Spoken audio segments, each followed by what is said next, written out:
I was diagnosed with multiple breast cysts, both breast yon nung 2005. At first, hindi ko naman alam na meron akong ganun eh. Meron akong bukol. Tapos, nung naramdaman ko na lang siya, kasi meron akong hormonal imbalance, naramdaman ko na lang na hindi na ako makaligo, na yung tabo yung gamit ko. Hindi ko na siya mabuhat, nahihirapan na ako magsuklay. Tapos nung nagbaback pain na ako, meron na akong pain sa ganito, pero hindi ko pinapansin. Nung nakalipas na 1 buwan, hindi pa rin nawawala, nahihirapan na ako. Doon ako nagsabi doon sa mother ko kasi umiiyak na ako talaga sa pain. So nagpa-ultrasound ako. Na-find out doon sa first ultrasound ko na maliit lang yung bukol. Pero nagtataka yung mga doktor kung bakit daw nagpe-pain ako, ang liit-liit lang ng bukol. Na-find out namin na meron palang, multiple pala sa both breast, na ang dami-dami niya. Tapos nakita ko na nagkapa ako, na talagang malaki na siya. Matigas, hindi nagmo-move yung bukol. So doon ako nag-isip. Tapos nakakapa ako ng 3 lymph nodes sa may kilikili ko. No, nung napag-isip-isip ko, nag-research ako ngayon. Sabi ko, bakit ganito? Yung nafe-feel ko, sabi ko, hindi nakatulad nung dati na mas lumala yung pain eh.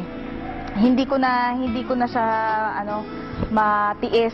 Nagpatingin ako ulit do sa doktor. Sabi niya, nasa stage 1 to, sabi niya ganyan.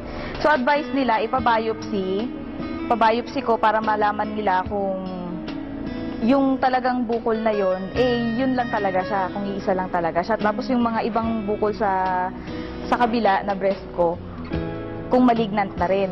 Sabi ko, natatakot ako. Siyempre, nag-work din ako sa hospital before. Sabi ko, ayoko magpa-biopsy.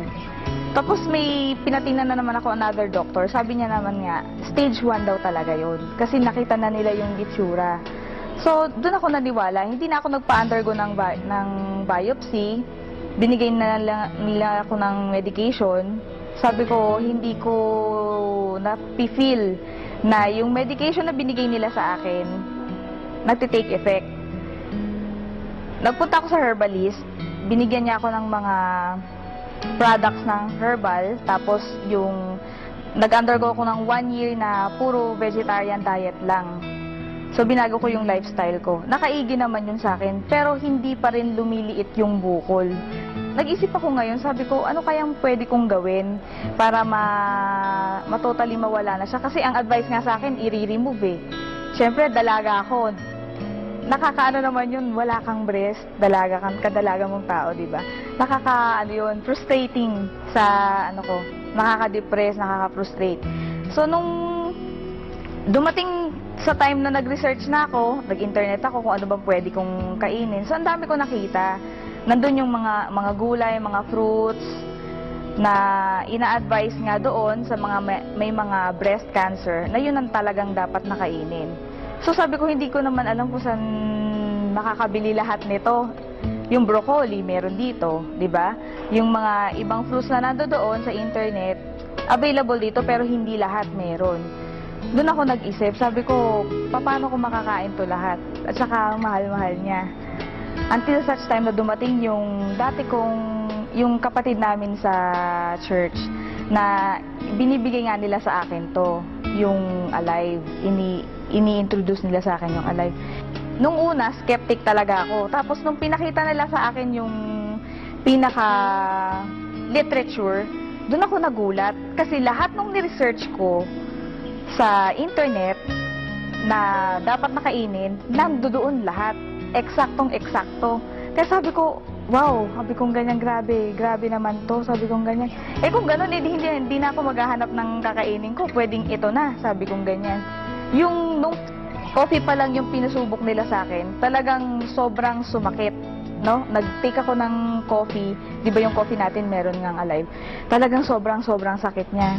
Napakapit nga ako sa sa wall, tapos pinagtatawanan nila ako kasi nga, sabi niyang ganyan, yan pa lang ang tinitake mo, nagpe-pain ka na. Sabi niya, ibig sabihin yan, reaction. Which is alam ko naman dahil hindi na bago sa akin yung herbal. Nung nag-take na ako ng capsule, doon ko naramdaman na nakakaginhawa, nakakaigi. Hanggang sa nakapag 1 month ako, na gradual yung pag-inom ko, hindi naman bigla. Kasi doon sa isang capsule pa lang na-feel ko na na merong may reaction ako naramdaman. Pero hindi ko isininto kasi naniniwala ako na makakatulong talaga sa akin ng malaki.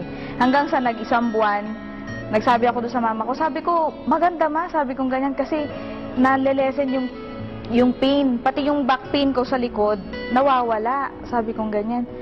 Tinuloy-tuloy ko hanggang sa nagpatingin ako, tapos kinapa ko siya ulit. Yung bukol, maliit na lang. For 2 months yun. Kasi na 9 capsules na ako So, hanggang ngayon, continuous pa rin, tuloy-tuloy yung medication ko. Hindi ko tinitigilan yung Alive. So, ngayon, maliit na lang siya. Maliit na lang. Tuloy-tuloy pa rin yung medication ko para totally ma-resolve na yung bukol. Malaking malaki po ang naitulong ng Alive. Sobra.